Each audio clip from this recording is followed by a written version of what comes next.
یو حکمت معارج النبوه کې ام ډیر ښکلی دی هغه بیان کړی دی. هر یو عالم دغه واقعي ته یو نظریه په هغې باندې اچولی او د خپل علم مطابق د هغوی یو حکمت بیان کړی دی. هغه حکمت دا بیان کړی دا ډیر خوندور دی. وی چې کله چې خدای پاک د ځمکې او د اسمان تخلیق وکړه، یعنی پیدا یې کړه، ځمکې هم پیدا کړه او اسمان یې هم پیدا کړه. وی چې دغه ځمکې او د اسمان په منځ کې یو مناظره وشوه. ځمکې خو وی چې زه بهتر یم، هغې به خپل دلیل وي.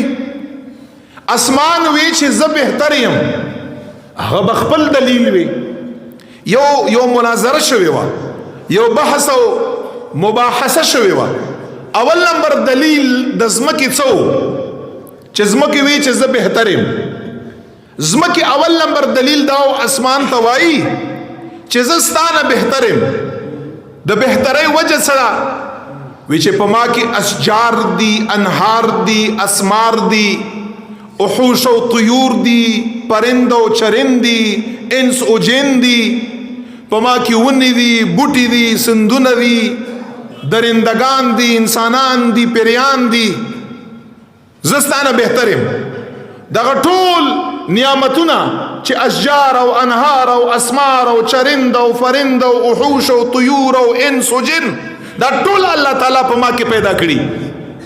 زه ستا نه بهتر یم. اسمان ورته وایي چې زه ستا نه بهتر یم. زما دلیل هم واوره.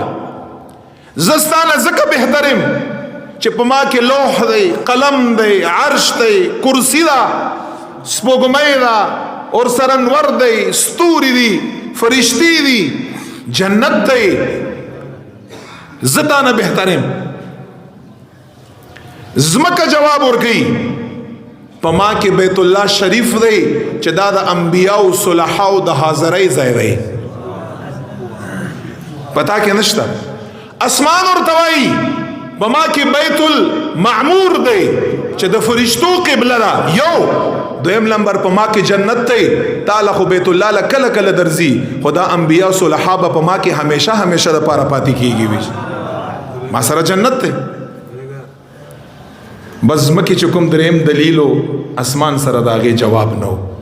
او قربان شم د رسول الله نه چې داسې دلیل دی چې زمکه پیش کړی، اسمان یې خاموش کړی، چې مسلمان پیش کړی، مد مقابل کافر یې خاموش کړی، او چې په قبر کې فرشتو ته وړاندې شي فرشته یې خاموشه کړی، او په ورځ د قیامت باندې نامه اعمال فرشتو ته پیش شي. دا دلیل نامه اعمال برته په خیر اسمان د میلاویږي، او چې جنت تک د پاره دا دلیل پیش شي، رب لا یزال به په دغه دلیل باندې جنت ته داخلي.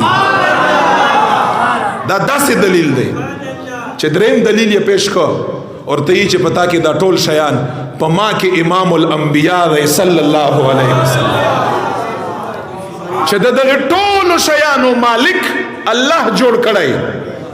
د اسمانونو، د ځمکې، د عرش، دغه ټول پورې سفر الله ور کړی، سیر یې ولا ور کړی، چکر یې ولا ور کړی.